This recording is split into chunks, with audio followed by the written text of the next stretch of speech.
Welcome to the limited time only Christmas Special! The special guest later in the episode is Janice Connolly. This week it's time for a Christmas Special. It's the most wonderful time of the year. I think of myself as a patron of the arts. I buy theatre tickets. Encore! I attend cinematic presentations. Can I see some ID, madam? This is a 12 certification. Oh, blast. And I adore a good art exhibition. Who's this by? It's just blobs. Picasso? Oh. But it's only now that I can call myself a true patron, as I've become a patron of Limited Time Only podcast. My support enables Susie and Esther to make LTO the best it can be, and gets me bonus content and experiences I don't want to miss. I've just signed up for the first patron-only LTO live online. To sign up, go to patreon.com and search for Limited Time Only podcast. There's a link in the show notes and in the LTO Instagram bio. I'll see you over there. I'm just off to the opera. Toodaloo! It's Christmas all over the world. Do you remember that in the film with Dudley Moore? Oh, what, Herbie or something? No, it was Santa Claus the movie. Oh, It's my goodness. Christmas. Yeah. I forgot about Santa Claus. Dudley Moore. Dudley Moore, and apparently they have done it up, and it's going to be back in the cinema. Yeah. What do you mean, like they're going to reissue it? Re-release it, whether it's all new It's all fandangled snazzy and snazzy. Yeah. How cool is snazzy that? just covers everything. Well, that's very exciting. I'd forgotten about that film. There are so many Christmas films I've forgotten. But later on, we are going to have a little quiz. So Okay, which ones have you forgotten, Susie? I'm not going to talk about films in any way. There is no help coming here. But I have got, I mean, as you can see, well, you can't see if you're listening to this, but those of you who might watch this later on Facebook, YouTube, whatever it's called, might see that I've got a rather exciting outfit on. Yes, we've gone different ends of the spectrum. We have. You've gone classy. I've gone ridiculous. I've gone full shimmer. I'm like a big Christmas tree. You're like a bauble. I'm like a big booby bauble. Booby, but two baubles, in fact. Two baubles squashed into Dangling there. Gold. Dangling. They're not dangling, That are makes they me really? think of testicles. They're still robust. Thank you. They're full. Should not grab my boobs on the camera. Yeah. Let's move on. And I'm dressed as a Christmas elf. You are. Which is, I mean, I should have. What could my Christmas elf name be? Socky. Socky? It looks like a sock hanging down. I know. It's my hat. It very isn't a cute. sock. It's Socky. Socky. God, I'm still a bit phlegmy from my cold. I sound like bloody Madge Bishop. Phlegmy? I could be phlegmy. I've got a bit of phlegm. I am Phlegmy the elf. Flemmy the elf. Flemmy the elf. Look what I've got, Suze. I've gone method. You've got sherry. I'm going to have I think I should have bought some mince pies because we could be in trouble. Something to soak it up. Well, I've got some Christmas coins, chocolate coins. I've got a load of them. They're actually my kids, but they're not going to see them again. No. I've got some Stollen. Stollen. I love the Stollen. Stollen. I didn't have any mince pies. I've got, I mean, it is empty, but I'm showing it anyway. I've got a box of Quality Street. Yes. What was that song they used to sing? There was the carol singers that used to go round. All I've got is Sesame Street going through my head. Well, you know, they should do a crossover. Yeah. Each sweet could have a different. Yes. The red one could be Elmo. The It would purple work. one could be Big Bird. Yeah, the blue one could be Cookie Monster. Yes, that's the coconut. I get those in my house because no one else likes the coconut one apart from me. Oh, that's when you're winning at life. When you are the only one who likes a particular Quality Street or Rose's chocolate. Yes. My husband wins in our house because he's the only one who likes the strawberry creams. Oh, love a strawberry cream. Don't like an orange cream. Strawberry cream all the way. Particularly with the fruits. I've also got some Fox's Fabulous chocolatey biscuits. I'm in the wrong house. All I've got is Bristol cream, which is absolutely... So I've got a beautiful blue bottle of Harvey's Bristol. Hang on, listen to this. I'm going to pour it into my schooner glass. Wait. It's like ASMR. Oh, I'm going to get a shit face before lunch. I'm just going to have a sip. Here we go. Oh, I'm going to be... It's like 5 to 11. You're going to be absolutely hammered. I'm going to walk the dog later. No doubt I'll do a story about that. Watch out, Nancy. Watch where she takes you. Oh, it's good. Oh, yes. Oh. Yes. Well, I've got a cup of tea with with your face on it. So, it's almost as good. Let's have a sip. There you are. Special radio drinking Yes, there. here's my sip. My pinky was out for the... It was very dainty. She's very dainty. I do want to ask a question, though, because I have also got this, which is it's a microwavable Christmas pudding from M&S. Christmas pudding, Esther, in your house, yes or no? No. Oh. I can eat one, but no, we're not Christmas pudding people. I have got into Christmas cake in the last few years, but I can't have loads of it. My mum used to make an amazing Christmas cake with like the marzipan, like everybody did in the 80s, with like the snowy banner around the outside. Still happens. And then you put the little figures on the top. Oh, and I always just used to get a bit of icing and marzipan, but now I actually like Christmas cake. What about your house? Pudding? Well, I do like a pudding, but it doesn't always happen. But I might actually make one this year, but I better get a move on because you're meant to make them like 8 weeks before. And it's the 14th of December, Suze. So I'm in trouble there. Tell you what, well, I have got 15 of these microwavable ones that I've been collecting over This is best before the 20th of the 1st, 2023. But I reckon it's indestructible. I think they're like tins, never go off. Forever. You stick them in a time capsule, they'll be fine. Yeah, so I'm going to eat that. That'd be edible when our kids are our age. Be fine. Be fine. Yeah. 40 years, Yeah. be great. Yeah. Well, that's good. So I'm fully catered for. I mean, I have got an empty box of Quality Street, but I'll pretend they're there, a bit like in the film Hook, when they imagine the food and it appears. Okay. Yeah. Okay. I'm not really a magic Christmas elf called Flemmy, but maybe just for today I can be. Yes. I think you'd make a brilliant elf. And I shall just sit here and get quietly shit-faced on the other end of the call. I'm going to have to go and buy some after this. So tell me, Suze, what's Christmas like in your household? Well, we've just... tell you what we did yesterday is we went to choose our Christmas tree. Oh, So okay.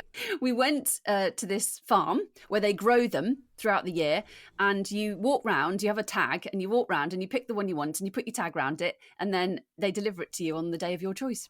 That is so cool. Do you feel sorry for the sad one? For like the gnarly one? Because that'd be me. I'd pick the shit one because I'd feel sorry for it.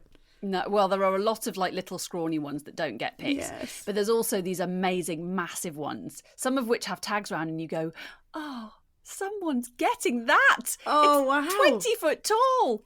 Where the hell? I mean, that's got to be a massive A house. hotel or something, maybe.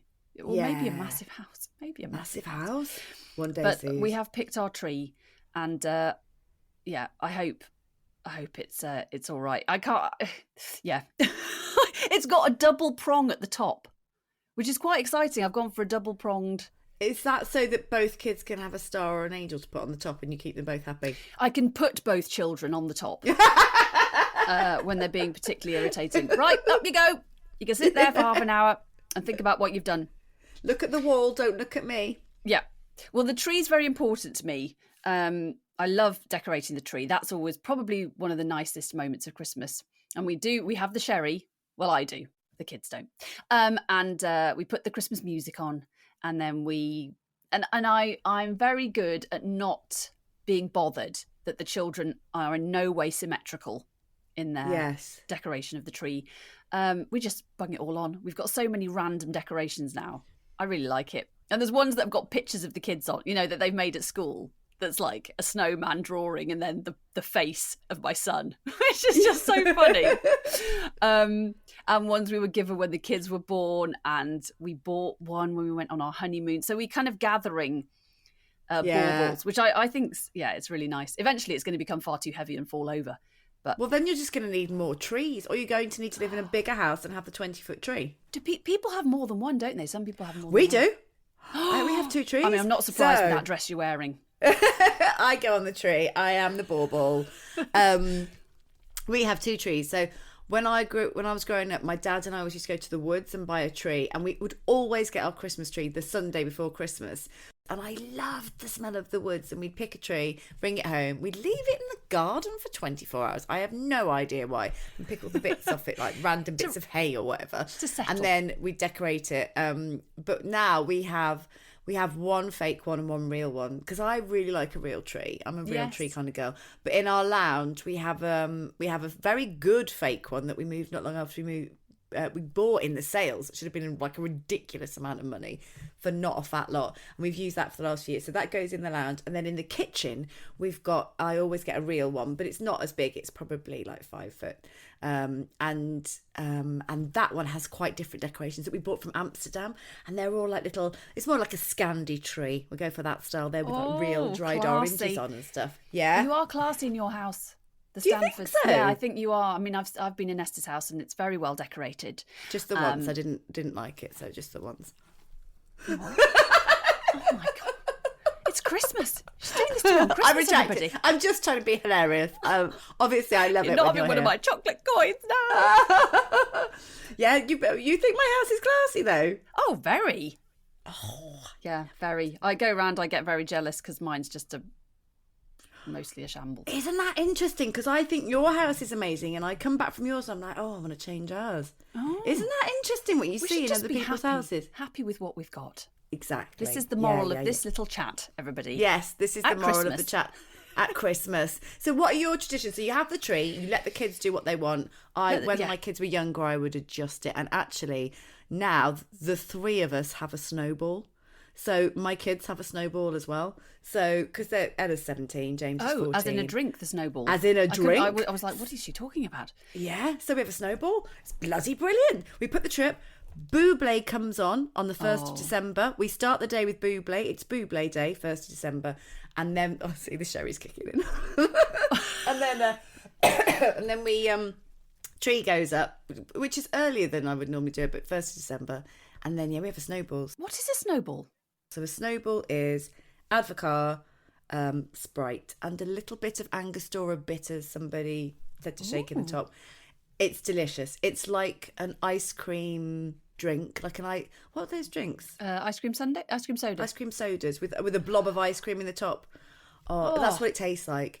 And they're a big hit. And so the kids have one. And of course, Ella can have a full-size one now because she's basically, she could reproduce if she wanted to. Which might happen after too many snowballs.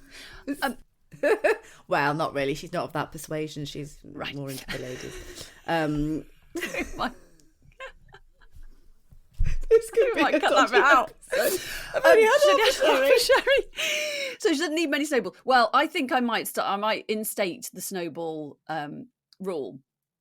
So yeah, trees are important. Music, obviously, very important for both of us. I prefer the classic kind of carols. I like carols, but I also like me too. the classic kind of the Bublé's, the Mariah Carey, the Slades of the world. The I'm not so Whamageddon. keen on the Whamageddon.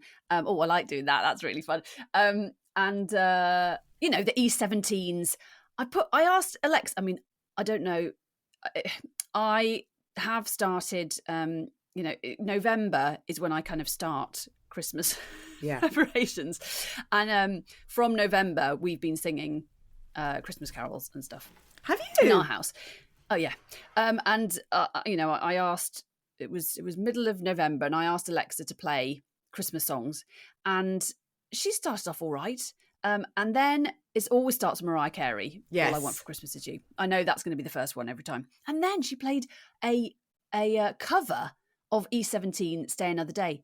Why do you need to cover that? I have no idea. And it was awful. And there's so many I would like to know how many Christmas songs there are in the world. Yes. There must be hundreds of thousands of Christmas songs. Do you know what? We should make our own. We should. We should make our own. We should do that. We should have a Christmas rap in it, and you should wear your elf, like your Flem the elf should do a rap in the middle of the song. Well, we can write Esther. We can write it. We can do it. We can write it. We'll release our and we'll aim for Christmas number 1 next year. Yeah, I think it's doable. Maybe this year's too ambitious. Well, I think it's doable. I'm excited by that. I'm excited by that. I'm really excited. Have you ever heard the song Dominic the Donkey? Are you okay, Esther? The Christmas song. Because my friends, Abby and Tim, they play it all the time. Dominic the Donkey? Is it something to do with... it goes, it-or, it's Dominic the Donkey. Yeah. Can't remember anymore. They've sung it to you, have they? Have you played it? Have you heard it played from a recorded device? So yes. they've not just made I it have. up to take the PP. No, it's a genuine song. I have heard it once or twice since. Susie, I don't think I should be drinking this sherry. I'm 3/4 of the way down it. And oh my god! Giddy. Well, it is. I mean, it's but like giddy, as in like I might have another one. Just one more would be all right. I feel really silly. I'm gonna have a chocolate coin. Yes. Why don't you do a sugar high and I'll just get a little bit squiffy? Oh, well, I'm having a chocolate coin. Yeah, I'll go kind of cross-eyed with sugar. And you can get pissed. You can have like an insulin reaction and I'll just have a hangover. Well, no, I'm not having more than 2 though. But anyway, back to Dominic the Donkey. Yes, every time we used to go to Tim and Abby's a lot at Christmas, and they'd always have it on with your favourite film in the background, Muppet Christmas Carol. Oh, we've already watched it. We've watched it about 4 times you? already. Started that in November as well. Oh, really? We try and wait till the 1st of December if we can. And actually, the other day, see, this is going on the 14th of December, but really it's November. But the other day, Scrooged was on the telly, and Scrooged is my favourite Christmas film. Oh, I love Scrooged. There are so many good ones. I love it. I love Bill Murray. I love Muppet Christmas Carol. It's up there for me. I also really like It's a Wonderful Life, but I always struggle to get into it for the first 5 minutes because it's such a different pace. Yeah. But it's such a beautiful film. And after about 10 years, my husband finally watched it last year because he's always been a bit like, yeah, don't fancy it. And then he watched it and he loved it. But Scrooge was on Channel 5 or something last Sunday and we watched it. And I just love that film. I remember going to see it when I was 10 at the cinema with my dad. And that's my number 1. Obviously with the obligatory Home Alone. Yeah. Those. Christmas film, for me, the reason I don't always, but I have started a bit early this year. Did start in November, partly because the kids start rehearsing their nativity shows. My daughter's been rehearsing their version of A Christmas Carol since I don't know, the end of October or something. So we've had the Christmas has been in the house. And I always think it's not long enough. You only get like 25 days. If you start on the 1st of December, it's not long enough because it's so... I love the music and I love the food and the feeling of it. And I think Christmas... I mean, to be honest, I would be happy if Christmas Day just didn't happen. Me too. I don't care about Christmas God. Day. Yeah, it's the build-up. It's the loveliness of the season itself. It's not... And I think I've said this before, that actually on Christmas Day... I get quite a feeling of being a bit trapped because suddenly it's like being in lockdown again because you have no contact with the outside world. You are stuck in a house with your family and there's nobody to play with other than your family. And I love my family, but I do get like okay, there's nobody, I can't see anybody. And this is it now for the day. And then it's over. And I just like the music and stuff. So I just want to start it as early as possible. I don't blame you, I've got lots of Christmas traditions, but the kids have often said, and we all say it, by lunchtime it's done. Yes. It's sort of like, and then the holiday adverts start and the sale adverts. And I'm no. bugger off, it's still Christmas. Yeah. And I'm with you. I love the build up to Christmas. I love it.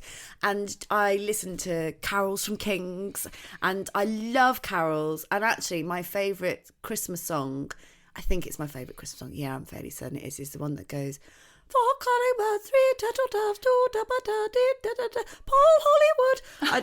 Have you made up the words? Yes, I think that it was on the other day. Silver Bells or something. I love it. Well, my daughter said the other day she hears Paul Hollywood in it, and now I can hear it, and that's all I can hear. That's what we should do. We should do a cover of that with our own words. Okay. Right, we're going to write it. That's a great We're idea. going to write it. Just a short bit because it goes on. Don't stay indoors, trapped with my fam. I want to jam Drink more with sherry. my mates. I need a wee. Yes. I mean, I always come back to wee. We interrupt this programme with a Yule Bash. For those wondering what to buy me for Christmas, may I suggest 5 to 14 days without my children, preferably in a warm climate with unlimited alcohol. Or a giant Toblerone. Merry Christmas. Goodbye. I'll tell you what I've been reading. I mean, I've been reading this since September. I was bought it last year by my lovely mother-in-law, who gets me really good books, actually. And this one is called Calm Christmas by Beth Kempton. I don't know who Beth Kempton is, but she's very nice. And she writes... Very chill. Very nice. She's chill. And what she's done is... The point of this book is to work out what version of Christmas and what bits of Christmas and Christmas preparation you love, to try and get you back to enjoying Christmas rather than, and I have to admit, to have taken on, I mean, my mum always says she doesn't like Christmas. I don't think it's entirely true because she's really good at it, but I think it is quite stressful. And I've spoken to her about this recently. Right, single mother, 3 children, full-time job. And I was like, how did you wrap all the presents? Because I'm not kidding, we would get the most ridiculous number of presents. And I actually find that really stressful now. That's one thing I find stressful about Christmas. If there's loads of presents and we have to find places to put them, it's kids, really, the kids. And I'm guilty of buying them lots of stuff, but I start hyperventilating a little bit. But she would buy us so many presents, and Santa would always be very generous as well. Obviously took a leaf. So you got presents from your mum and from Santa? And from Santa. I mean, Santa would take a leaf out of my mum's book, I think. And I'd be like, when did you wrap the presents? And she's like, I would be up till 3 a.m. on Christmas Day wrapping them. And I was like, oh my God. Oh. And then she would make the dinner, and then she would make the lunch. And then often on Boxing Day, we'd either have her brother and my cousins over, or we'd go to theirs. Yeah. It was a lot. And I think she found it really stressful and tiring. But, she did that herself in a way. Sorry, Mum. But I think you've got to set your boundaries, isn't it, when Christmas is concerned? And kind of, I love getting presents for people. I love it. But I do get a bit paranoid. I'm like, I haven't spent enough money on them, or it's not big enough. And I just don't think that's not where I should be. Don't worry about stuff like that. I don't think. I just think I start my Christmas shopping really early, actually. Sometimes I'll buy things like, I remember last year I bought your present in like February or March because I saw it and you were quite into crocheting at the time, and it was a Christmas thing, and I was like, I'm going to get that for Susie now, but she'll have to open it before Christmas so she can crochet it for Christmas. That's reminded me, I need to get it down from the loft. I'm sure. And then I thought, actually, will she have time? But it's something you can do at some point. But if I see gifts, then I try and get them early. I find it difficult because my daughter's birthday is sort of middle of November, so nothing really kicks off for us until that's happened. So I don't have the kids' Christmas lists and stuff like that. And I love buying presents and I love wrapping presents, but I do get a bit overwhelmed by it. I get overwhelmed by, where is this? Have I got this? And I remember, oh my God, one Christmas Eve, midnight, I checked everything on the Wednesday. We've got 2 lofts in our house because there was an extension built on before we moved in. So we've got a loft in our bedroom. And I went up that loft on the Wednesday before Christmas, which is about 4 days before, brought the presents down, checked everything. Everything was in shipshape, put it back up. Then went up at midnight on Christmas Eve or Christmas Day, as you would say, and there were wrappers everywhere because a mouse had got into the loft and eaten all of the chocolate. Terry's chocolate orange wrappers everywhere, Cadbury's Santa's wrappers everywhere. I was panicking that it had got into the main presents because they were all up there as well. But I was in tears at midnight. Oh my God! I had to write a note. On behalf of, I had to get Santa's elf to write a note to explain that a bag had fallen off Santa's sleigh and chocolate would be arriving within the next few days. I was absolutely heartbroken because, and they were fine, and it was a beautiful letter that Santa's elf wrote, but I was devastated because you just want it to be perfect, don't you? You want them to have a lovely time. And definitely the chocolates. Yeah, I've been buying stuff already. But one of the things I'm trying not to do is be influenced by Christmas advertising. I am holding fast, and I'm like, no, I don't need that stuff. They don't need that stuff. And I've said to the children, you're not getting as much this year because look around you, children. Look how much stuff she's having in the sherry, everybody. I'm having it in the sherry. So prepare yourselves. Prepare yourselves, guys. We don't know where it's going to go. I'm about to dance on the desk. Get a bit bawdy. I love you, Get a bit bawdy. I love you. Is that a Christina Aguilera song? I like a swing my hat. Get a little bit bawdy, drinking a bit bloody big sherry. About to get bawdy. I'm about to reel some stuff about my husband. Coming up next, some filthy secrets. Yes, coming up next. Let's talk about I've just girth. swung my head around. Let's talk about what? What did you just say? Let's talk about what? I'm going to have to rewind. What did she say? Stuff I shouldn't say. Let's talk about girth. I'm sorry, everybody, if you're listening to this with I anybody actually else. meant mirth. Mirth. Let's talk about mirth. Because it's Christmas. Well, I'll tell you something that's not very funny, but sort of is. I just swung my head around to make the bobble of my elf's hat swing round, and I now feel sick. Oh, no, it's the bloody waltzes I know, again. I can do it. I mean, all I have to do is swing my head around a couple of times. My head banging days are over. I'm going to go back to this book before I drink any more sherry. If we start talking about penises. And it's a lovely book, and having read it through and done my little, the exercises that you're meant to do and thinking, I haven't written anything down, I was just thinking it in my head. Yes. I realised that the version of Christmas I love are Santa, the magic of Christmas, traditional, the story of Christmas. I love, the story of Jesus, and it just reminds me of being a child and the nativity, and it is a beautiful, it's a beautiful, amazing story. And the music, and also like the Victorian Christmas, the Christmas Carol, the Dickens Christmas. I love it. And the Christmas tree, all that stuff for me is what Christmas is all about. I'm not about like buying loads and loads of stuff, although obviously I will. I'm exactly the same. I really like Dickens Christmas, without the poverty. I like that kind of thing. And do you know what? Actually, a couple of years ago, maybe 2 or 3 years ago, 2 years ago at Christmas, we went to go and pick the bird up from the place where we get it, but we hadn't walked Nancy. Is that your mother-in-law?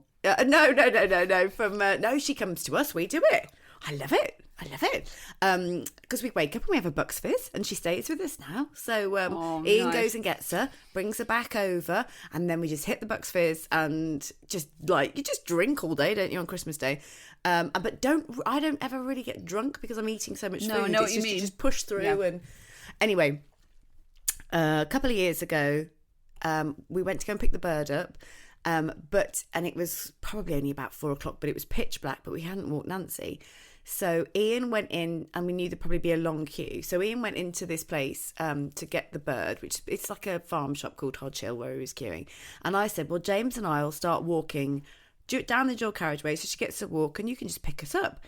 Well, we crossed over and there are no street lights and we couldn't see a bloody thing. And across the fields, fog was rolling in. It was so Dickensian. And but then we had to get my phone out because we couldn't put a torch on because we couldn't see our feet in front of ourselves and kept feeling like we were going to trip over. But it felt like we were in some kind of Dickens novel or some kind of gothic horror. It was brilliant, but also deeply terrifying. And I remember it so well.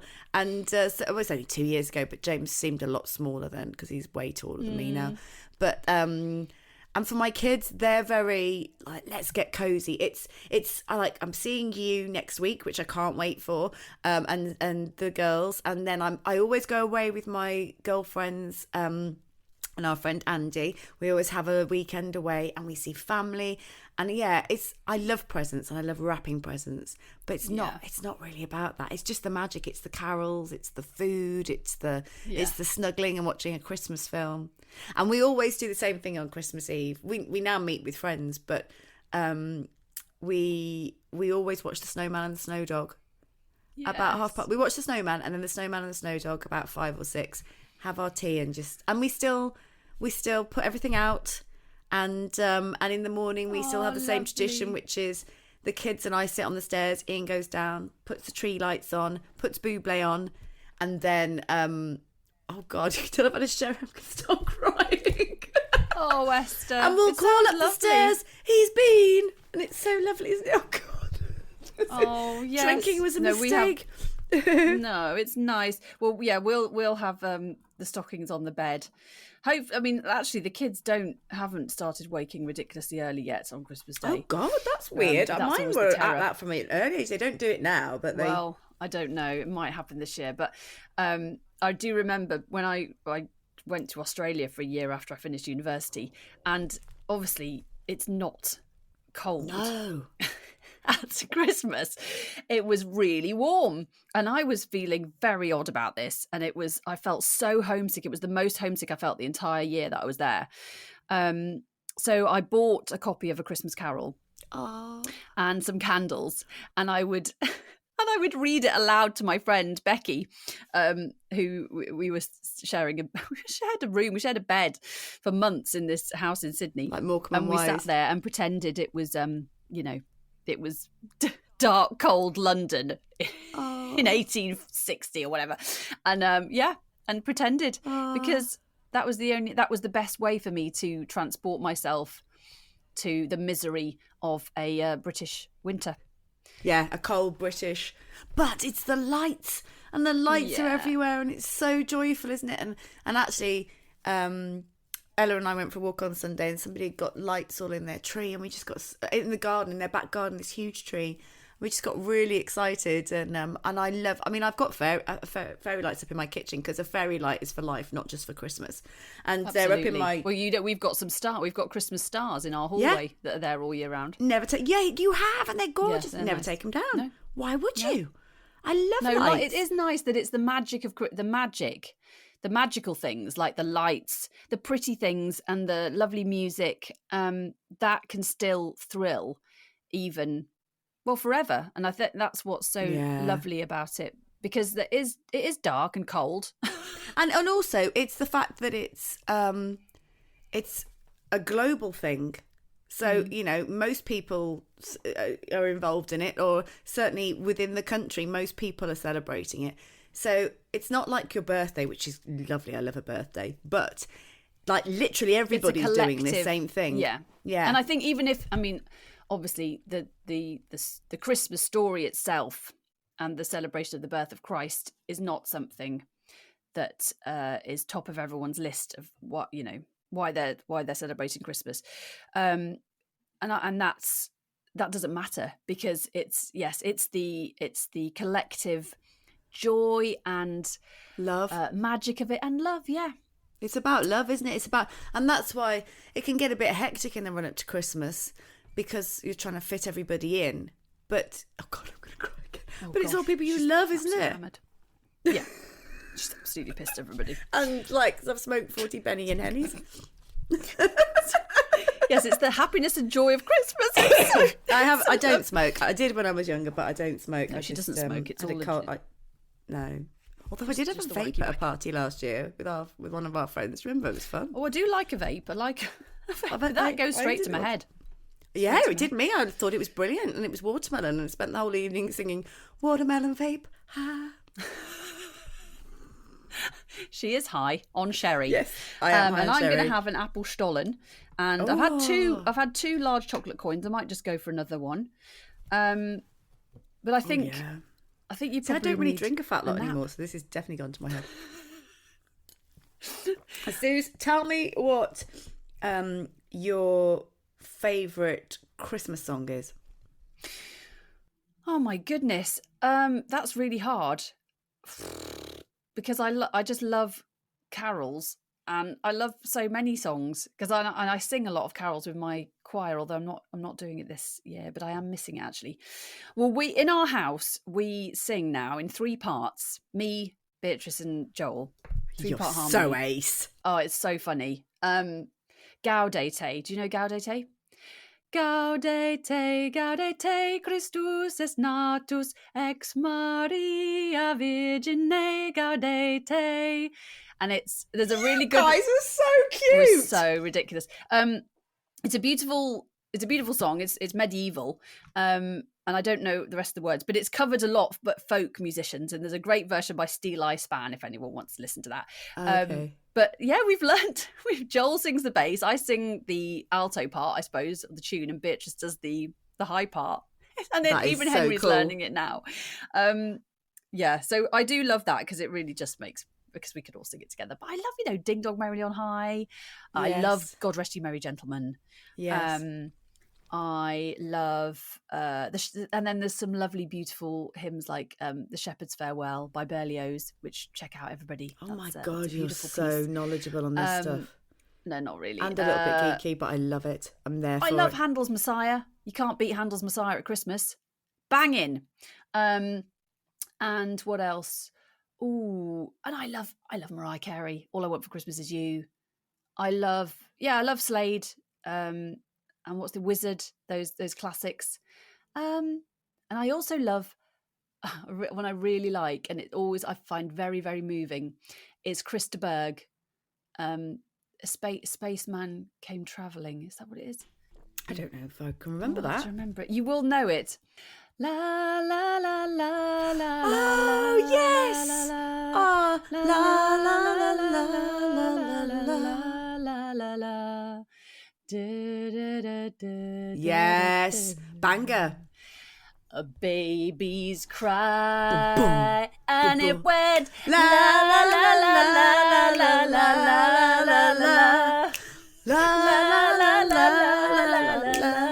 That one. Love it. And I've just had a memory beautiful. now of this is quite a funny memory from my school of the song When a Child is Born. Yes. And it was Johnny Mathis.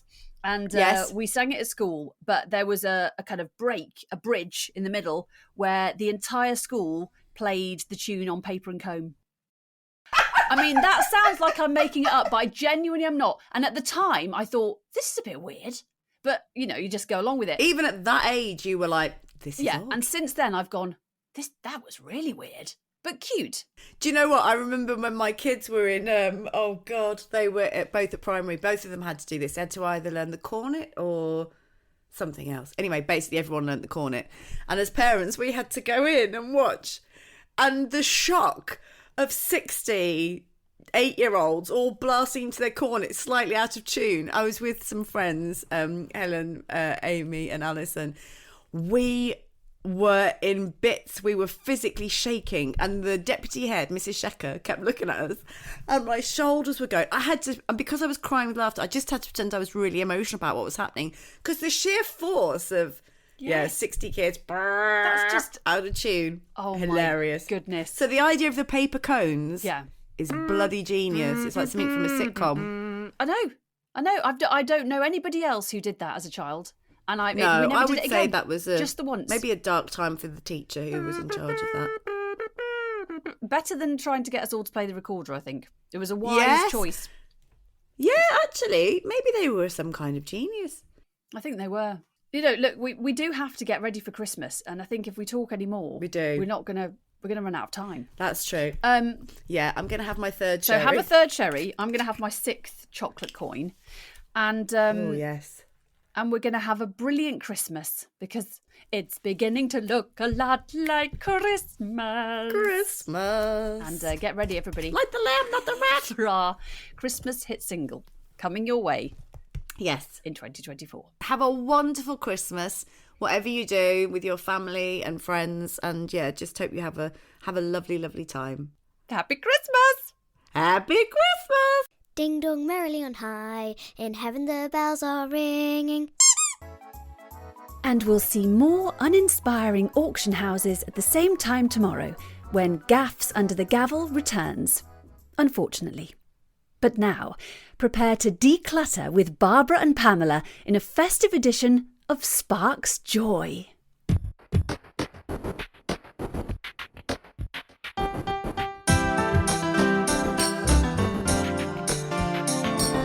Hello and welcome to Sparks Joy with me, Barbara Sparks. And me, Pamela Clagsworth. Joy, Pamela Joy. We've got great expectations for this special Dickensian Christmas edition.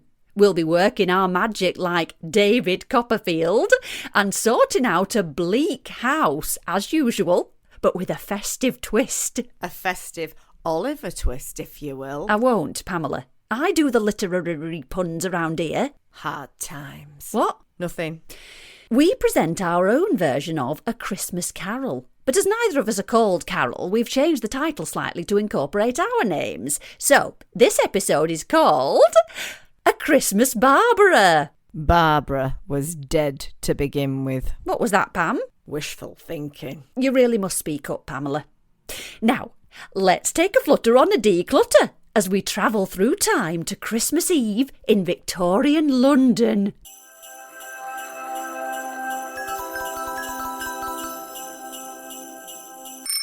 Oh, Esther, I haven't got any ideas for this week's show. I feel completely uninspired. Sure.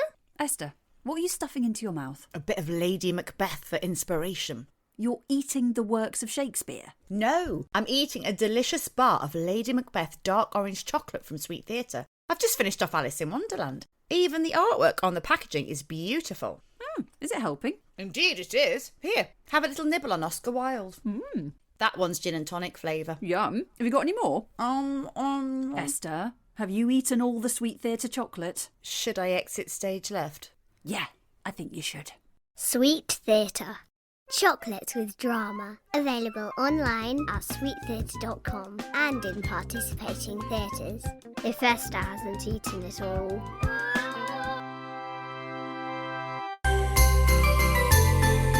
Expect the first ghost when the bell tolls one. This is the dwelling, Barbara. Oh, it's terribly dark, Pamela. It's 1843, Barbara. They haven't invented motion sensor candles yet. I'll knock. That's not very Dickensian, Barbara. Well, how does one knock Dickensianly? With more gravitas, Barbara. With a sense of the paradox of the crushing iniquity of society and the ultimate equaliser. One's own doom. Merry Christmas. Finally. Ooh, yes. Oh, hello. It's us. Oh, yes. Are you going to let us in? We are otherwise engaged tonight with matters of great import. Beg pardon? We're busy. But it's for a telly show, love. I'm a very important celebrity. Oh, have I seen you and don't you know who I think I am? Get me out of here. Yes, well, I didn't expect to be voted off by Anthony and Declan. Let us in. No. Might we be permitted to cross the threshold on this frosty night and enjoy the warmth of your company? What's happened to you, Pamela? Certainly, young lady. Young? I suppose thou mayest enter too, old maid. Oh, no. Think of the money, Barbara. Yeah, that's what Ebenezer said. And that's why I'm here. Ooh.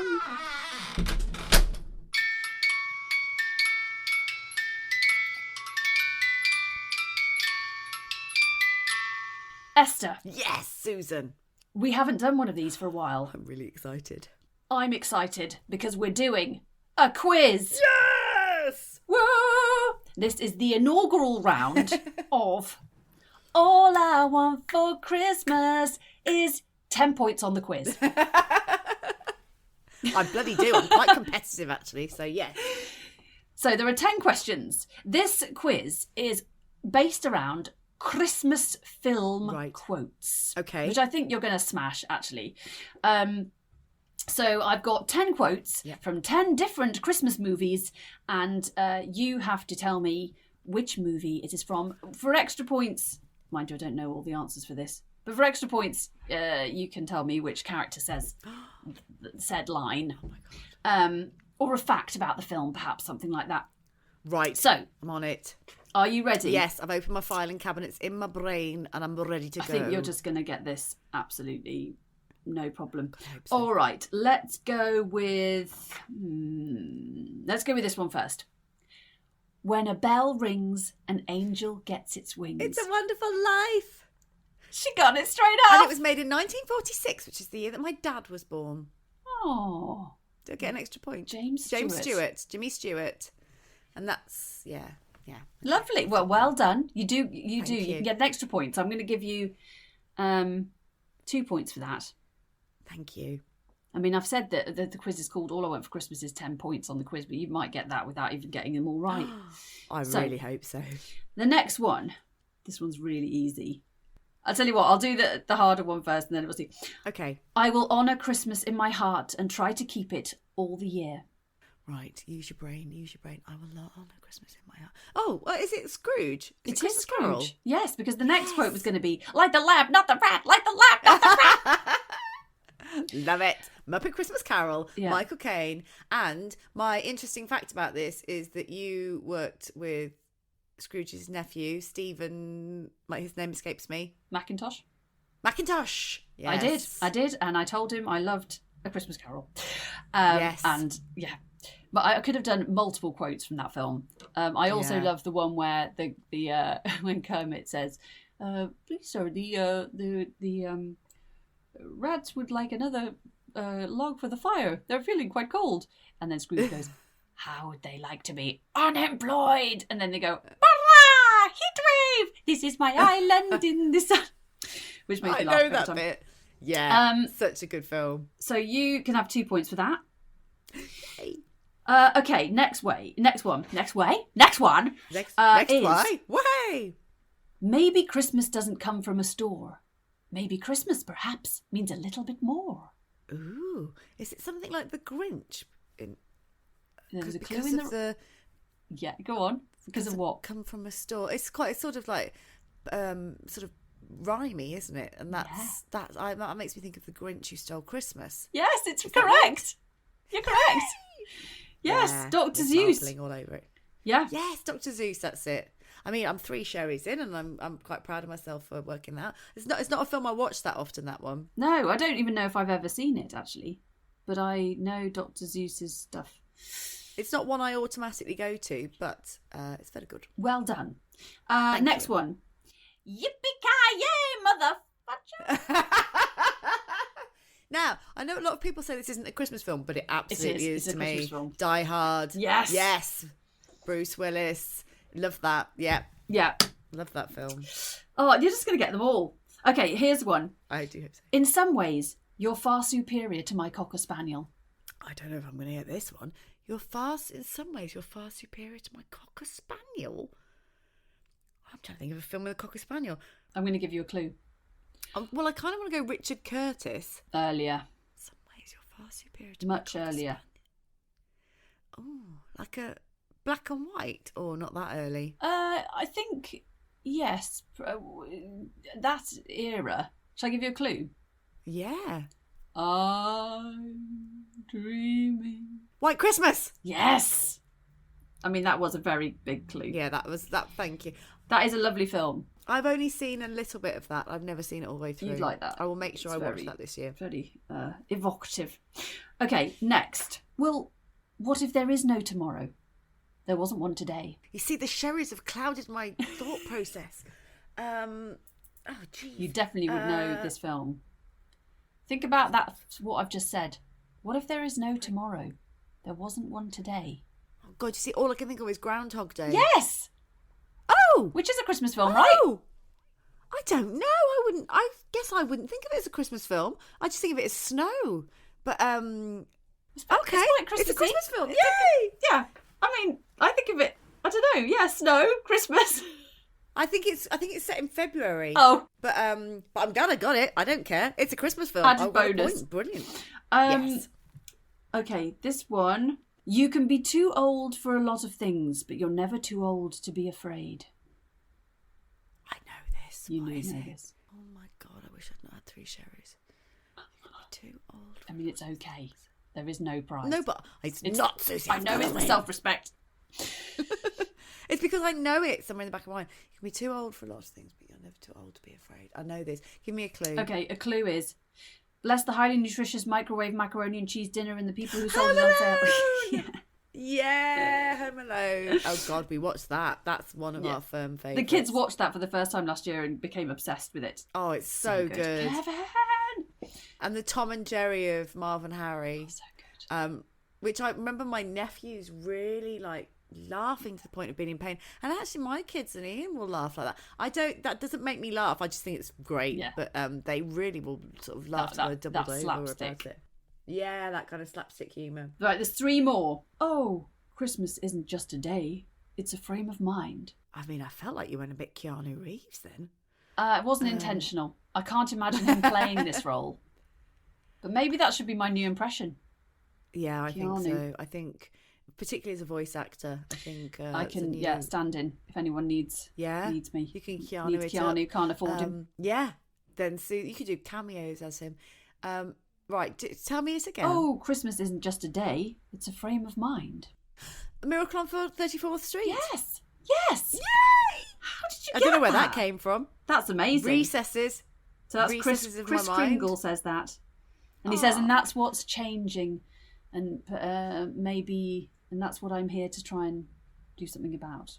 Oh, lovely Richard Attenborough. That's the one I know. I've watched that one. I would like to watch the original actually. Yeah. Okay, 2 more. Right. There was more than one lobster at the birth of Jesus. Love Actually. Yes. And you'd get that one my because tone you drops. mentioned... I want to love Actually. Don't love it. No, I know. I want to love it. You hate I Actually. really want to love it. But I love Emma Thompson in Love Actually, and that's her line, one of her lines. Yes, it is her line. Yes, she's glorious in it. I mean, they're all glorious in it. There's just a lot of exposition, which annoys me. But it is a joyful film. Sorry, Richard. Right. Richard Curtis, I love you. Everything I else know you do, listens to you're this, a work so, of art. Yeah. You're a work of art? Too many sherries. Too many sherries. Okay, then the last one is, I planned out our whole day. First we make snow angels for 2 hours, then we go ice skating, and then we'll eat a whole roll of cookie dough as fast as we can, and then to finish, we'll snuggle. Elf! I love Elf, and I love Will Ferrell. Yes. Love him. Yeah, such a good film. Gosh, you're pretty impressive, Esther. Thanks, babe. I mean, they were like the top quotes from those films, as Googled by me. It sounds like you're negating my No, brilliance. not at all. I'd just be interested to know how many other people got those as well. I don't think I would have. No, I don't think I would have done anywhere near as well. I think I'm, pretty gifted. Apart from the bit of help on White Christmas, I think you did get all the others. It's just something that I excel at. I'm just good at movie quotes. Yeah. I mean, I'm not very good at maths. Not important. Although I can do algebra. But I'm good at multiplication and algebra, but everything else, no. But movie quotes, that's my thing, and that's going on my curriculum vitae. To get somewhere in life, you need to know your movie quotes, especially Christmas ones. Yes. So, Esther, all I want for Christmas is 10 points on this quiz, and you got them. And in fact, you got 2, 4, 6, 8, 10. You got 12. Can I give you more Can I give you more information? Bing Crosby and I share the same birthday. How am I not surprised that you know when Bing Crosby's birthday is? I mean, that's amazing. Really? Yeah. Oh, I love Bing. I know. I love the little drummer boy that he sings with David Bowie. But have you ever watched? I don't think Bing Crosby liked David Bowie. I remember seeing the opening to that, and he just looks a little bit sort of like young man, sort of a bit arsey. Well, it's probably a bit like, why are we doing this? Yeah, I just want to go and have a cup of tea. Yes, and sit down. And maybe he did like him, but I just got some vibes from him. Yeah, it's a bit of it's a strange one. Okay, so Bing Crosby shares your birthday. Any more interesting facts? That's 13 points. Okay. Oh, right. Okay. No, this is going to be quite boring for people, isn't it? Let's just finish on Bing. Let's stick with 13. Lucky for some, lucky for Esther, and lucky for us all to have such a movie quote genius on the programme today. Thank you, Esther Bauble Stanford. Thank you very much. It's a gift. It's a God-given gift. I'd like to thank my friends and my family and my brain. There's nothing in here. What are we meant to declutter? Well, the master of the house is frugal to a fault. You'll find no clutter here and no warmth besides. What's that pile of old rags in the corner? I'll chuck that. Well, that's Ebenezer Scrooge. He cowers in fear. Because thou art a ghost? A ghost? He's not afraid of me. He fears her. Me? But I'm the star here. I'm a celebrity declutterer. The creme de la creme. I'm here to help. Help! I am the ghost of Christmas past. A declutter of souls, if you will. I won't. Well, I'll pop them into this handy bag for lives and take them down the tip for recycling. Environmentally conscious haunting. Most agreeable. I need to get a wriggle on. I've only got an hour before the ghost of Christmas present arrives. Ah! What's happening? I'm taking a flutter on a declutter. What are you decluttering? You, Barbara. But what's going to happen to all my gubbins? I want to take it with me. I'll put it into storage, Barbara. Thank you, Pamela. It's all very important, especially my collection of hotel mini soaps. Remember me on Wikipedia. She's gone. Will that really put all the detritus in storage? Nah, I've already burnt most of it. I think this calls for a celebration. Would you care for a spirit? Oh, yes, please. I'm a pina colada ghoul. Then you can get on with repairing Mr. Scrooge's damaged soul. Oh, no, I can't be bothered. I've spent 180 years trying to sort that man out and he's still useless. Come on, let's party like it's 1899. God bless us, everyone, even you, Barbara. And don't forget to save my signed poster of Terry Wogan.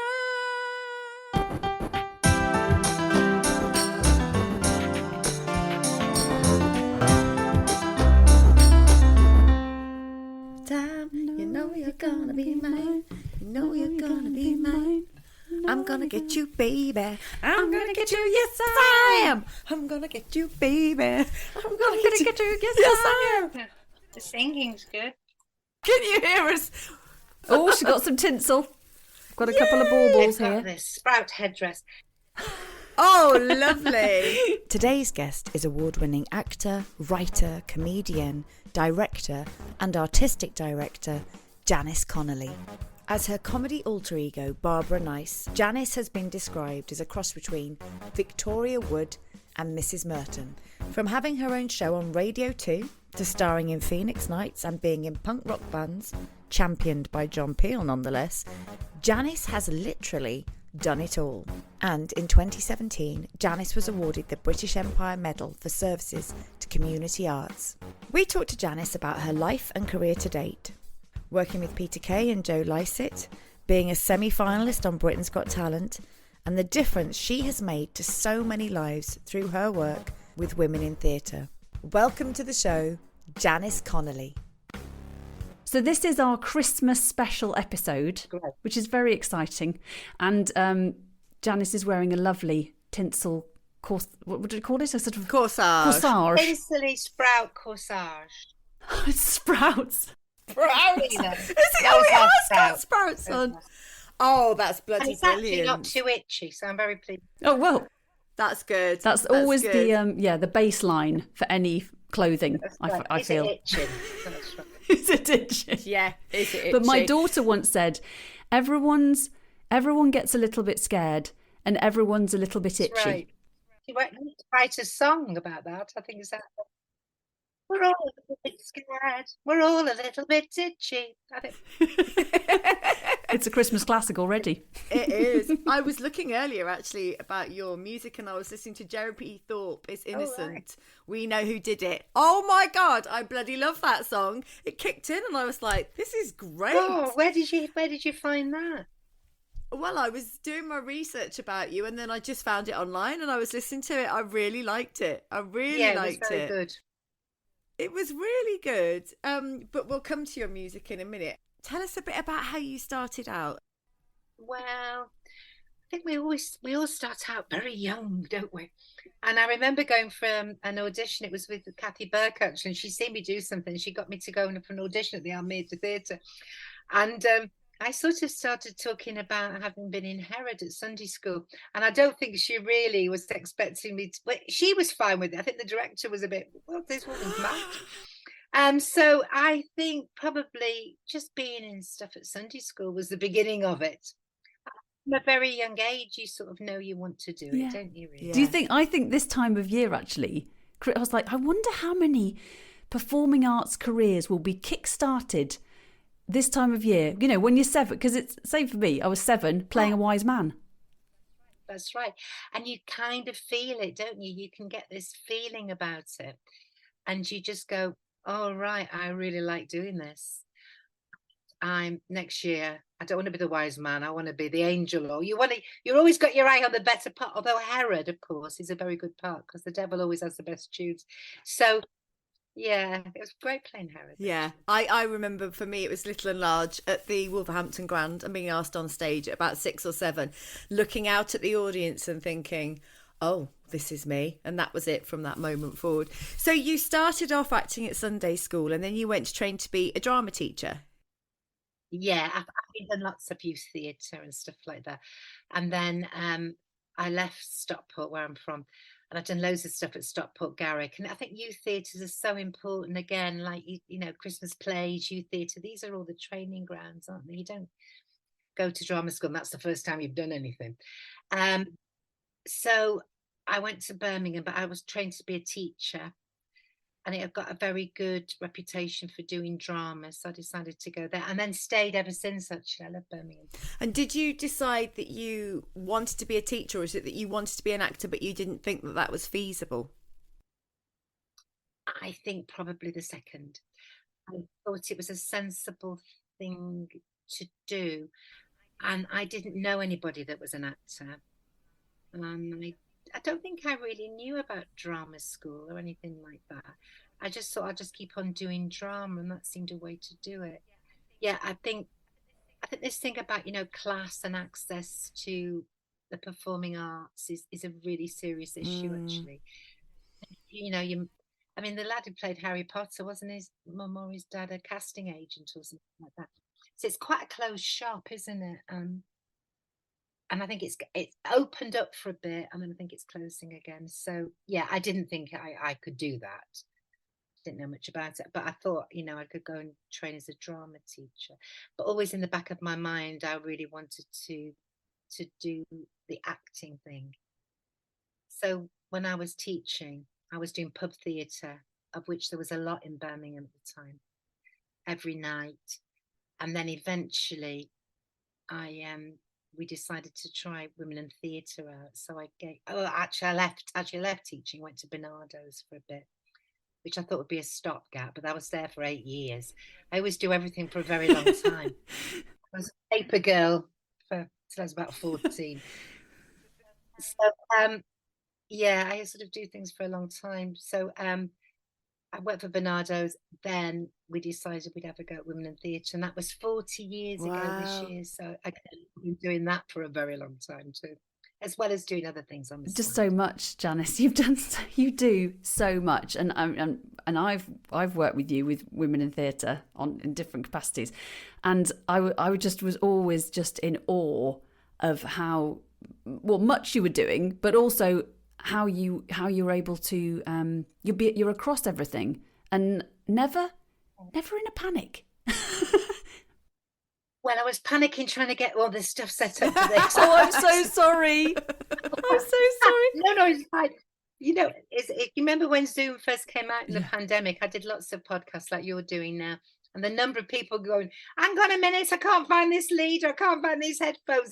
You're sort of fighting with wires. Well, you should have seen us before we came on. I mean, we've been doing this for 3 years, kind of just, you know, on and off. We were doing stuff earlier, and even then I was like, I can't hear you, Esther. Can't. And I was trying to get her to sort out her stuff, and then I worked out it was actually my fault. I mean, I don't understand. Technology just doesn't ever get any simpler.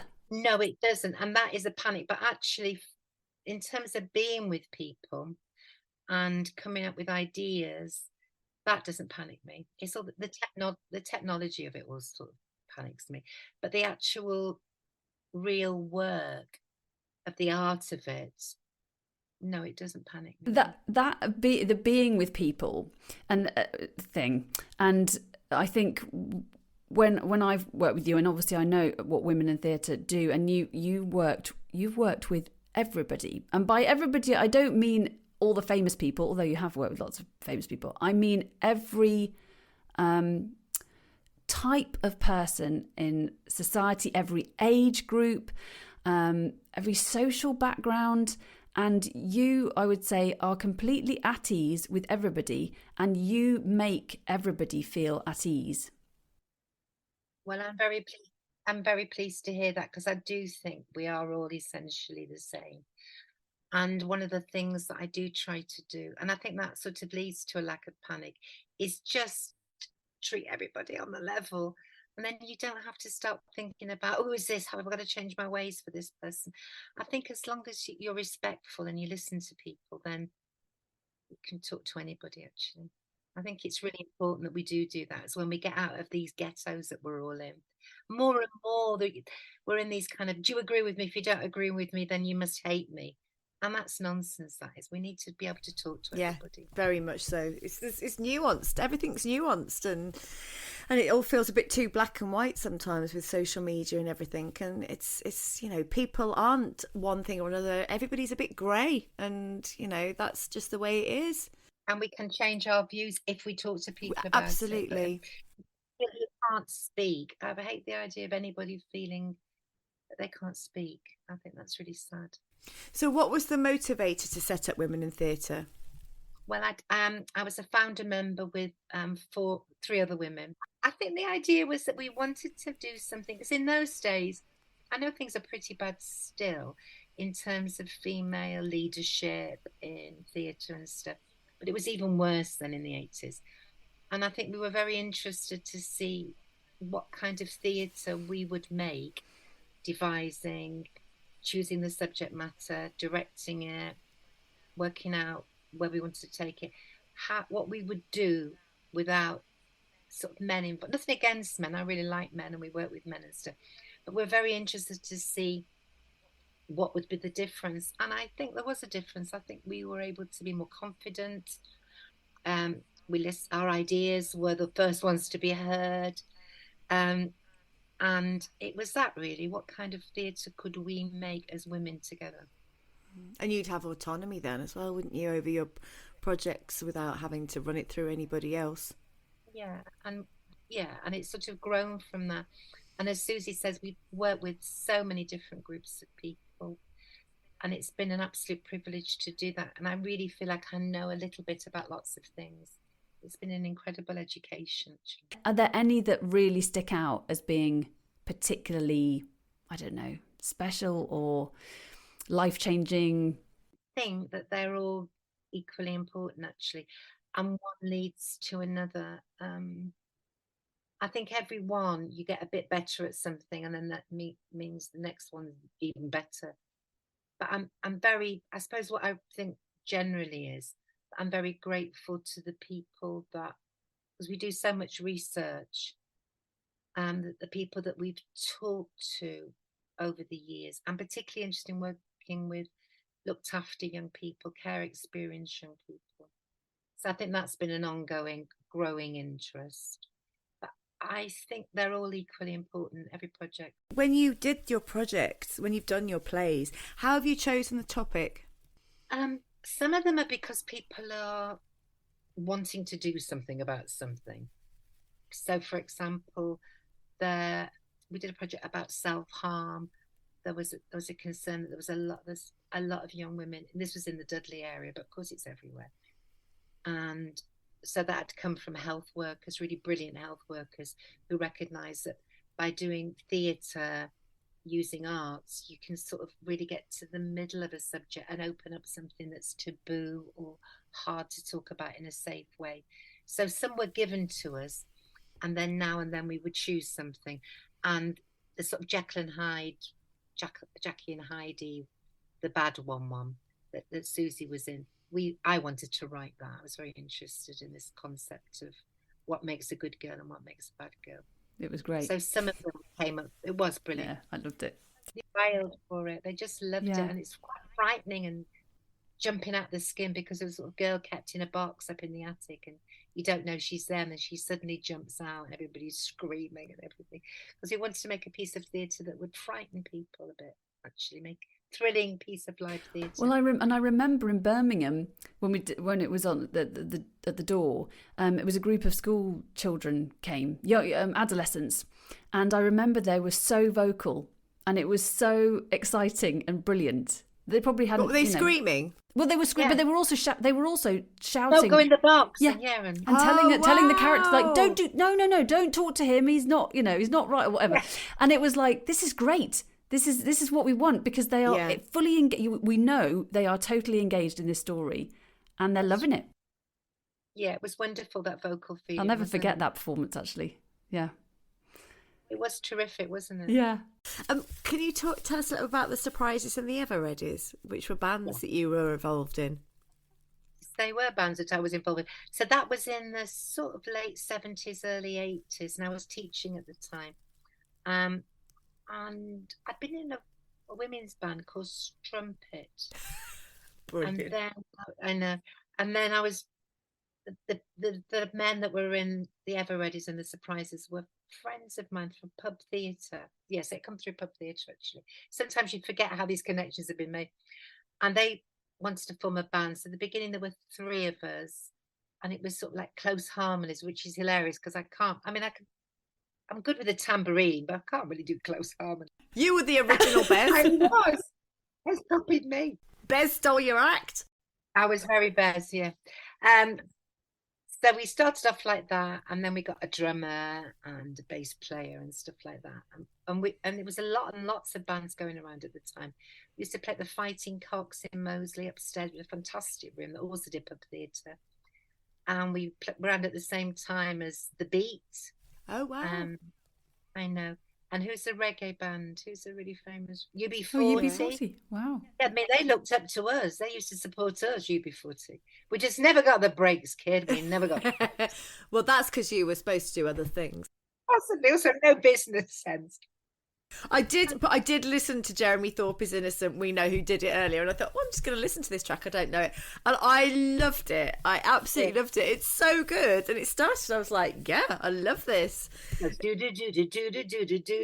really great, isn't it? It's really good. Yeah, I didn't know what to expect. I saw that it was sort of punky, but I wasn't sure. I absolutely loved it. Do you miss being in a band? Well, I do a lot of singing as Barbara, so I've kind of used what I like and brought that in anyway.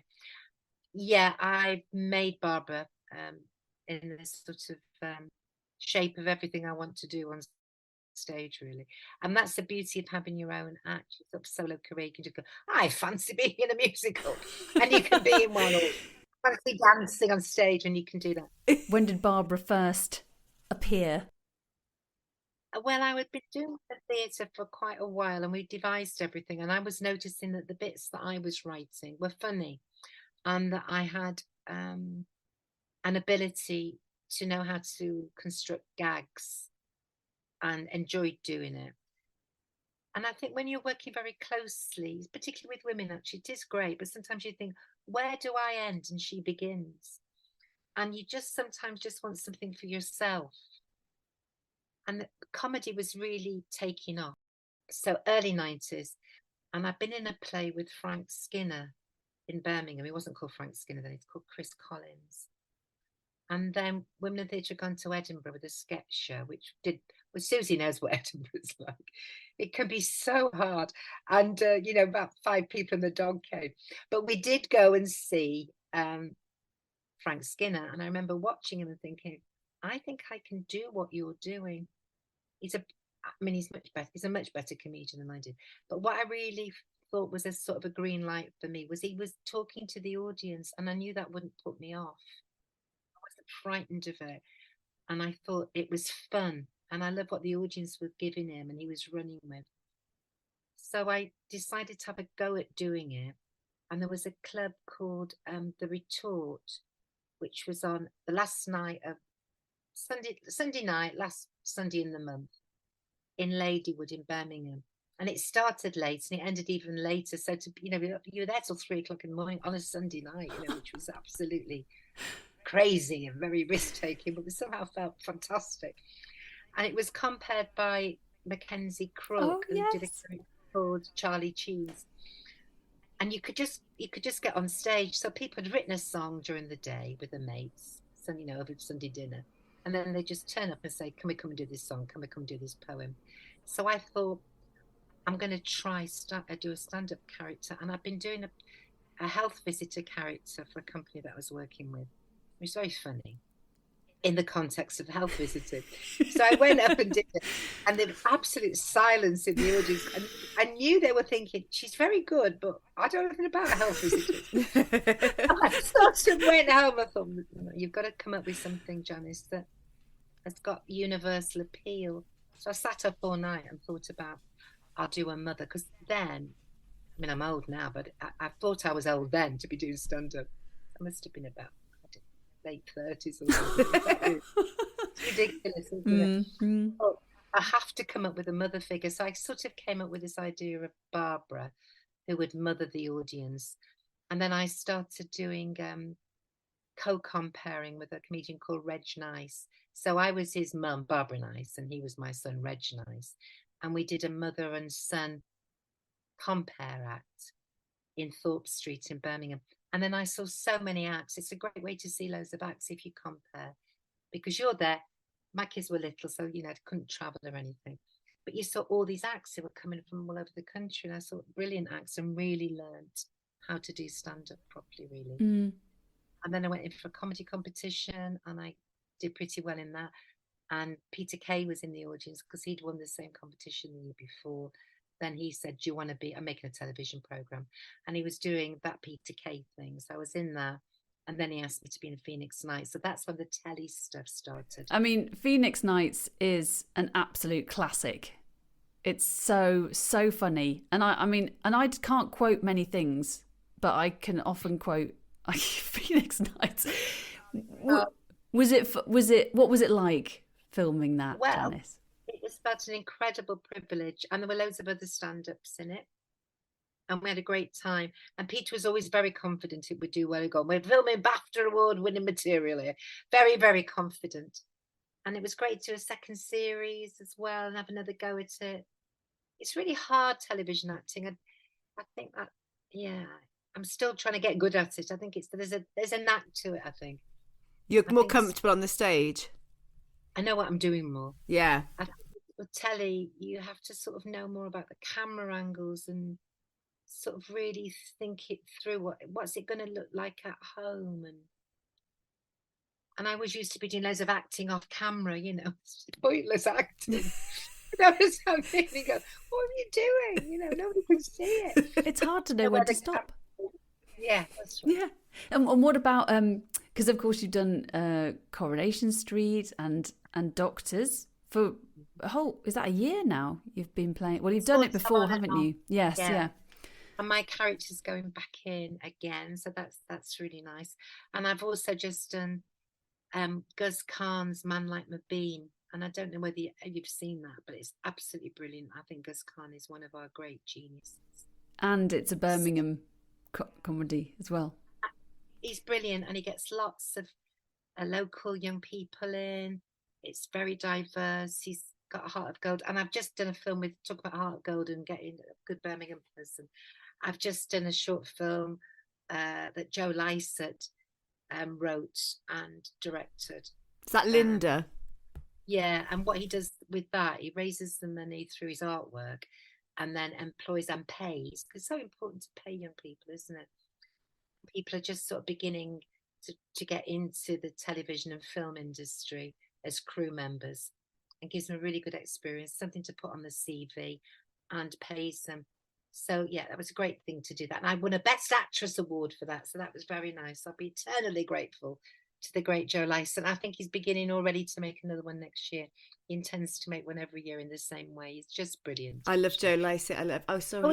He's amazing. I saw his show last October, and it was which I won't go into because the punchline of it is brilliant, but he's just such a wonderful person. So tell us how you came to do Britain's Got Talent then. Well, I don't think I'm breaking any sort of, what do you do when you sign the official? Disclaimer. NDA, Official Secrets Act. They ring you up. don't ring everybody up, but they ring loads of people up every year. Oh, do they? Yeah, lots of comedians. They rang the Fizzogs up. The Fizzogs did it, and they rang them up. Yeah. Wow. Of course, because I get loads of people now who've been rung up and they get in touch with me and go, "What do you think? Shall I do it?" And they rang me up for about 5 years, and eventually I said yes, because I was thinking to myself, what are you frightened of? I think there is a bit of fear, the fear of being judged, of being made a fool of. And they assured me that, they would be kind and it would be fine. And if it went really badly, they wouldn't show it and all that kind of stuff. And it went well and I enjoyed it. And they're very nice to you. And it was a lovely experience.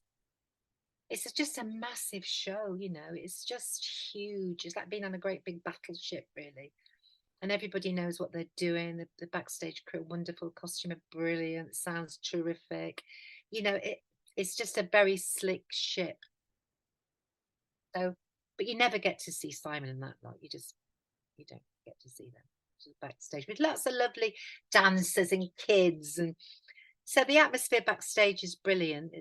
The atmosphere is probably what you think it's going to be like, but the process of getting there, I think some people do generally audition, but I think those days of those, when people were being taken into a room, I don't think they're allowed to do that anymore, because a lot of people were very vulnerable, weren't they? Yeah. And I think and I'm glad to say that I think we're more careful about people's mental health now and how we treat people with more respect. So it was a great experience, but it wasn't sort of quite the way it seems. Were you nervous when you set foot on stage? Not for the first audition, that was fine, because it was at the Lowry actually, and I sort of played there quite a few times. And if you know a stage, you're less frightened of it, I think. When you go into new places, it's a bit frightening. But doing the live show, I was a bit worried. Yeah, because it's live. But yeah, I was a bit more worried about that. Yeah. It's funny, isn't it? Because if it wasn't telly, it probably wouldn't have been as frightening. It's that weird thing of like, suddenly thinking there are millions of people watching this. You must have to try and push that to the back of your mind. I mean, yeah, but it's all about how is it coming over on the camera. Yeah, I think it's that. I'd like to be more camera savvy than I am. I think it does get into my head, the camera a bit. Yeah. Well, Joe Lycett will help. Just keep casting you in short films, please. But I did feel very relaxed doing that. And I think I probably prefer film to telly somehow. I think a film's a different ball game. It feels more gentle somehow. Yeah. You get longer as well, don't you? Telly's far more rushed. It's quicker and hit the mark. It's a sort of more gentle process, I think, films, television. In fact, when I was doing my research about you, we actually worked on the same television show, The Locksmith, years ago. I was staff nurse Susan Wheeler. It was one of my first jobs. Yeah, it was one of my first telly jobs. Yeah, it was Warren Clark was the lead role, and it was, I played when his wife got beaten up and taken into hospital. John Sim was in it as well. But I dealt with his wife when she was beaten. Wasn't it? Yeah. It was exciting to be in that. I remember thinking, God, this is brilliant. Yeah. It was wonderful. Yeah, really, really fabulous. Yeah, fabulous. So what is your plan next? What do you want to do next now you've stepped away from women in theatre? Well, I'm just going to continue doing what I'm doing. I want to do a bit more painting, actually. So I bought myself an easel. I used to love painting and things. I'm going to do that. I'm thinking of doing like a sort of final Barbara tour, perhaps in October, because I've been doing some gigs recently and people just love it, and I did one at my Christmas gig and it was just great fun. So I'd do that in October. I'm going to be doing a bit of teaching. I like teaching comedy, so I've got a couple of those up. And there's a thing in Birmingham called the Digbeth Dining Club, where a smart bunch of good, they all seem to be boys, so good lads, and they've got a couple of really great venues. There's one called Hockley Social Club and one in Longbridge called Herbert's Yard, and I'm sort of doing mass bingo nights there. So I've just booked in about 20 of those for next year, so I'm going to be doing that, which is quite nice because I will have to travel a lot. So I'll be doing Doctors in the new year, and then just see what happens. I'd like to do a bit more acting. I've got a granddaughter now, so I'd like to spend a bit more time with her. It's really nice. But I'm not stopping. I'm passing over Women in Theatre because we've got NPO. And for those people that don't know what that is, it's National Portfolio Organisation money. So for the first time in 40 years, there's some guaranteed money for 3 years instead of sort of living hand to mouth and thinking what we're going to do. Oh, we've got to get another project in. So there's something definite to hand over. So it's really nice feeling to pass it on. In a good place. That actually brings me to a question from a member of one of our listeners, but also really it's Suad Faris from The Archers. Okay, I love Suad because she was in one of our plays. Well, she said she is fabulous, as in you, and I worked with Janice and both times were terrific. Please ask her how she manages to remain so creative in the face of funding uncertainties. She is a flipping dynamo. That's what she wrote. Well, I suppose the funding uncertainties for us, I know that strangely for other companies who are used to having funding, it's more uncertain for them. But for Women in Theatre, for whom for 40 years, we had project funding from Arts Council, but mostly it was commission work from other sources like health authorities and stuff. For the first time, our funding is certain. So, but how do we keep going when it was uncertain? I think that really helps you be on it, because there's no money coming unless you make it. So you're always looking for the next big idea, and that kind of entrepreneurship suits me really. I quite like that. Come on, let's get this sorted out. What we're going to do? Where are things going? Where's the zeitgeist? What needs talking about? What are people interested in? It saddens me a little bit when you're looking at the kind of theatre that's going on in main houses because of this uncertainty. They're sort of not taking many risks artistically. They're all things that people know about. I think I didn't go, but I know from lots of people it was a great show.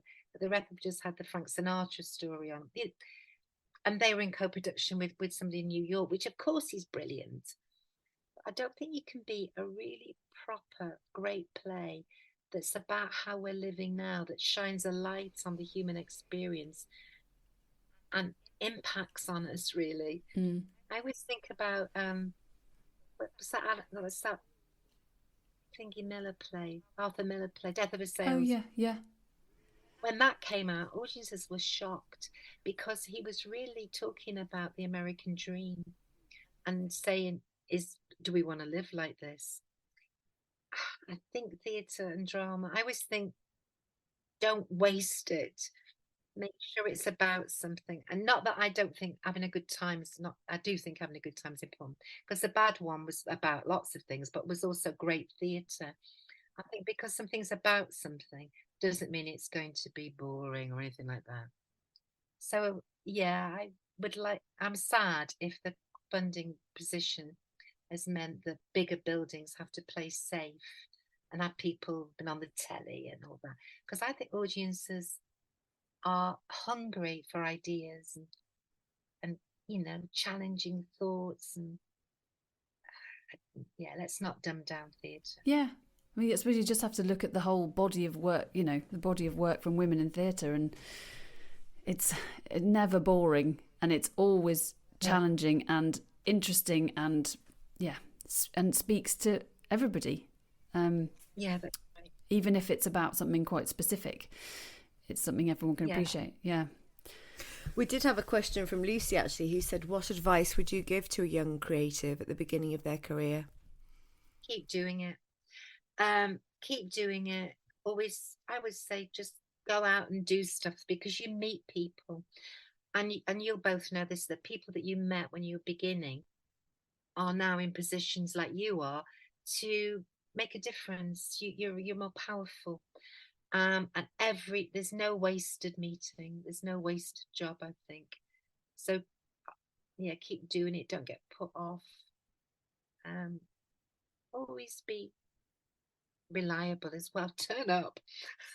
I think one of the things, I was talking to my friend about this, I do think we have to, I know it's hard work being in plays and stuff, and we all know that, but you've got to, it's sort of, you do have to go over and above. You've got to get paid. I'm not into people working for nothing. but you have to be prepared to put the graft in, really. And it is, you both know it's really hard work. And it really annoys me when people think it's a soft doddly, oh, they're all lovers, you know. We work really properly hard. So to any young creative, be prepared to work hard and keep working and make your own work. I mean, that's what Women in Theatre did. They didn't wait really for somebody to come and give them some work. Make your own. And what's great about podcasts and social media and stuff like that, and Zoom, TikTok, you can make your own stuff. You're not waiting anymore for somebody to say, yes, we'll have you. We can choose that. Yeah, that's exactly why we're doing it, because we're just sort of, why are we just sitting here waiting for, who are we waiting for? Who are we waiting? I was saying to Esther before we came on that I will never forget my first job with Women in Theatre, and I was so delighted to be working with you, and then I had to drive the van and I smacked it into the fence post, and I was do you remember, I was so upset, I was just crying because I was so mortified, and I just remember you being like, oh, at least you care, love. I'm like, don't worry. And I was at lunch trying to eat at my lunch, just going.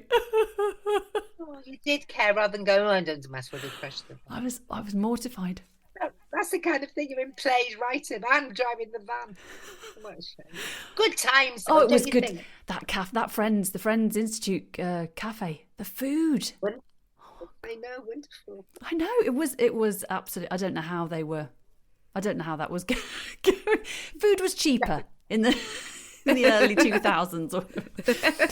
I've got. Have you got any more questions? Well, I had Julie Sadler on Facebook said that she loves you and she's worked with you, and she was like, I just tell her I love her. I mean, there's just a lot of love for you, Janice, basically. And my agent Archie, he also loves you, and he sent me this picture from 2014. I think he'd gone to see you as Barbara, and that's my. Oh, say hello. Thank you very much. He sends his love. And Ronnie Jussie, who plays Ardil in The Archer. There's an Archer's theme. I mean, I don't know where the link is there, but who'd think? But he said, I think, have you been in The Archers, Janice? Have you been in it? A long time ago, I was, I can't remember what I played. I have done it once. I think it's about time you were back in it, to be honest. So we'll just put this out there. Yes, get nice and local. And what kind of role do you think you'd like to play? I mean, could Barbara Nice just rock up in Ambridge potentially? I don't know. It'd be good to bring some comedy, because you're brilliantly funny in it, by the way.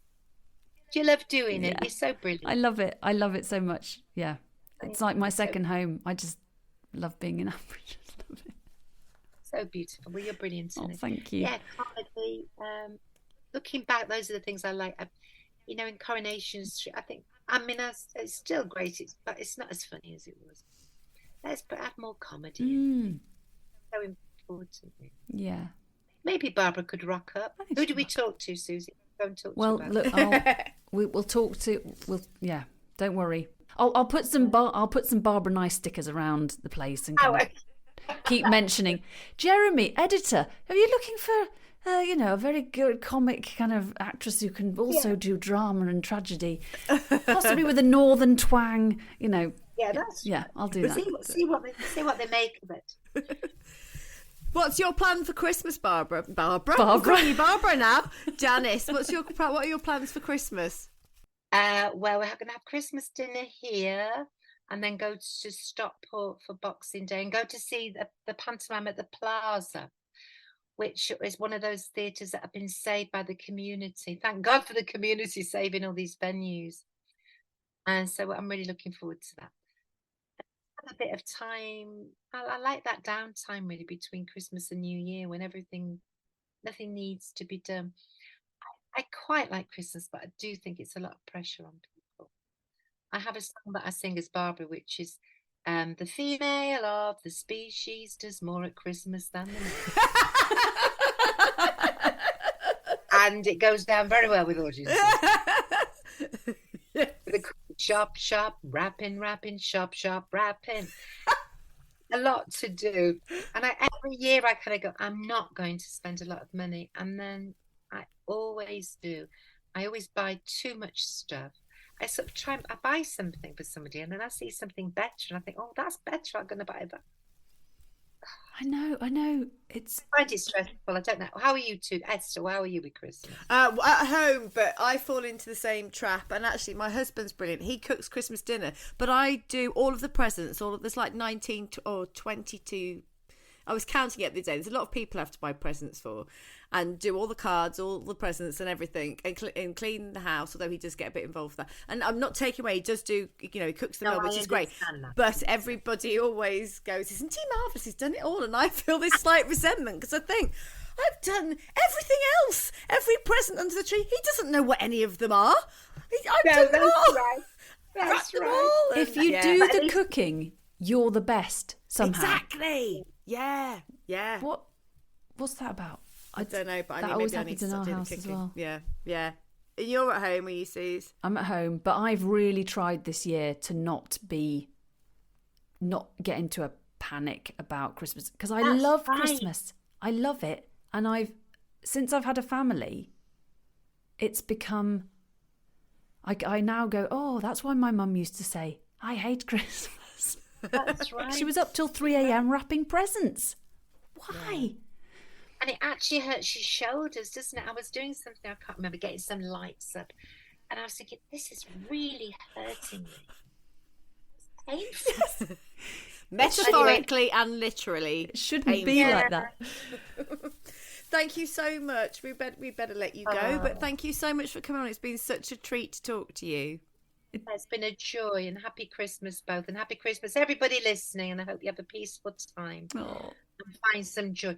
We're doing a little sort of, I work with a part Women and Theatre stuff. We're doing a group of older people. It's called the Community Performance Club, and it's in Druids Heath in Birmingham, and we're doing a little Christmas cabaret based around Christmas Carol. And at the end, the woman that's comparing says, if we take anything away from Charles Dickens' Christmas Carol, it is that it's not the presents that count, it is the presence. Yeah. The presence of loved ones. And that is really what it's about. It's about people. But you have to really hang on to that, don't you? And everything's bombarding, and you think, I've got to get everything perfect. And it's just about being with people. It's not straight. It is. It's very simple, really. Yeah. It's really simple. It's about being with people that you love. Yeah.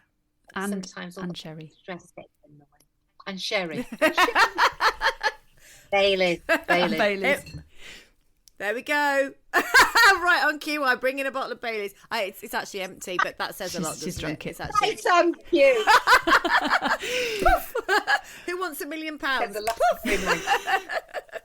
Thank you, Janice. It's been so lovely to talk Thank to you. you. I've really enjoyed it. Thank you. Thank you. You have been listening to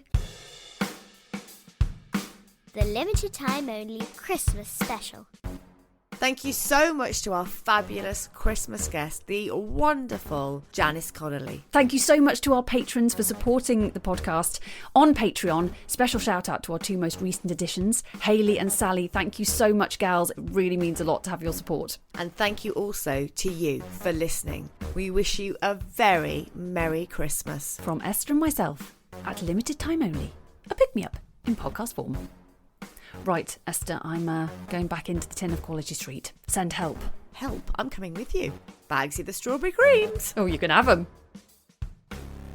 Diddly diddly diddly diddly diddly diddly diddly diddly diddly diddly diddly diddly diddly